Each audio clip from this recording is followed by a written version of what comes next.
Hi, welcome to my channel. మేము system నేర్చుకున్నందుకు మాకు certificate ఇచ్చారండి. ఇక్కడ ఇంతమంది జనాలు ఉన్నారు కదా, వీళ్ళందరూ సిస్టమ్ నేర్చుకున్న వాళ్ళు, టైలరింగ్ నేర్చుకున్న వాళ్ళు, బ్యూటిషియన్ నేర్చుకున్న వాళ్ళు, అలాగే మెహందీ నేర్చుకున్న వాళ్ళు, మగ్గం వర్క్ నేర్చుకున్న వాళ్ళు, ఇంతమందికి కూడా ఈరోజు సర్టిఫికేట్ ఇస్తున్నారండి. గవర్నర్ గారైన సూర్యప్రకాష్ గారిని రాధగారు కూడా సతీ సమేతంగా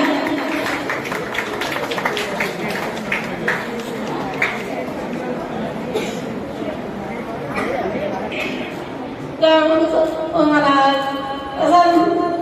దుర్గాప్రసాద్ గారిని